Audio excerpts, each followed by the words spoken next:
In today's episode of Today in World War II, March 23rd, the RAF removes its bombers and flying boats from Malta. That's ominous. The German 10th Panzer Division counterattacks against the Americans in Tunisia. Disney, but not the Disney you're thinking about, assists in an attack against E-boat pins in the Netherlands. Soviet troops under General Konev crosses the Oder River in Poland, getting closer to Berlin. The U.S. Third Army crosses the Rhine River. Finally, Montgomery and the Canadians do their own Rhine River crossing as well.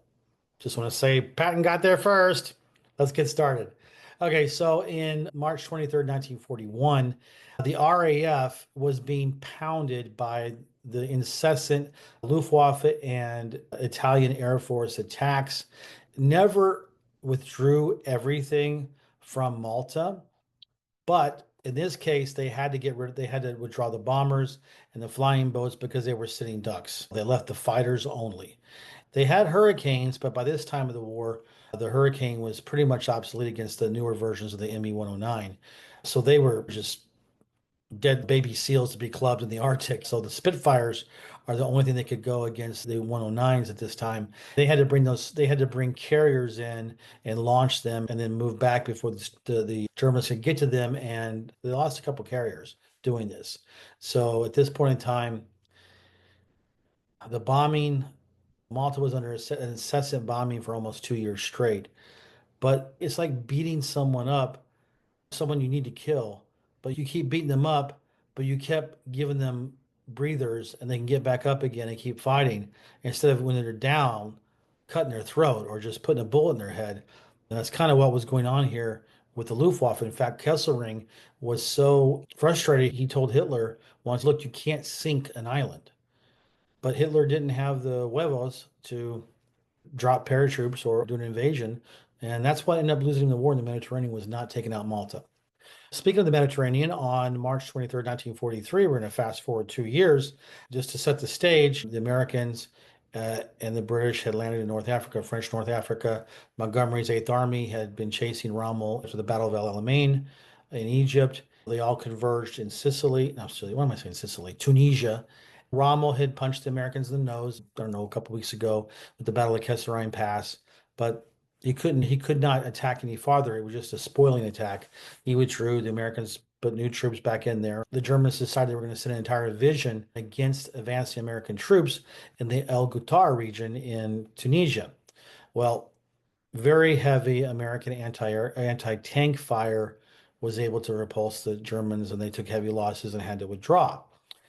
On a trivia note, if you ever watched the movie Patton, there's a reenactment of this attack, and Patton was just absolutely, I don't know, ecstatic about the fact that he beat Rommel. And then it was pointed out that Rommel had been evacuated for health reasons, and he kept saying, "I read his book. I read his book. I knew he was going to hit us here, or whatever." And then one of his aides says, "Well, General, even if Rommel wasn't there, it was his plan." And he goes, "Oh yeah." I think Patton was a little bit of an egomaniac, which a lot of the generals were, but I love the guy. He was a strategic genius. On March 23rd, 1945, three B-17 Fortresses did a special attack on German motor torpedo boat, E-boat pins in the Netherlands.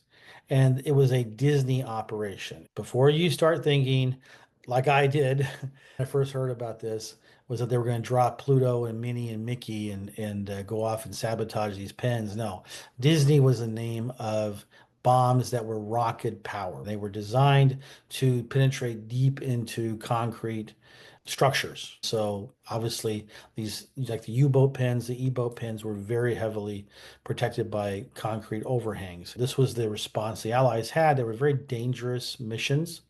So it was interesting that they were still going after the E-boats at this late date. We only have a little over a month before the war ends. So that was interesting enough for me to put this in this chronicle, okay?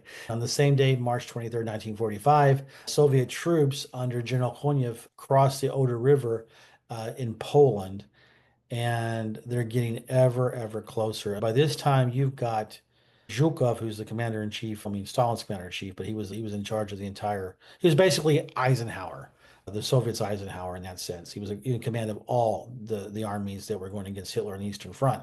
So you had the Soviets sweeping up through the Balkans, you had the central, the northern ones, and so it's all these right hook, left hook, straight jab. They're all pushing the Germans back out of Poland and into Germany proper. And Berlin's not that far away. It's closer to the Eastern Front than it was the Western Front.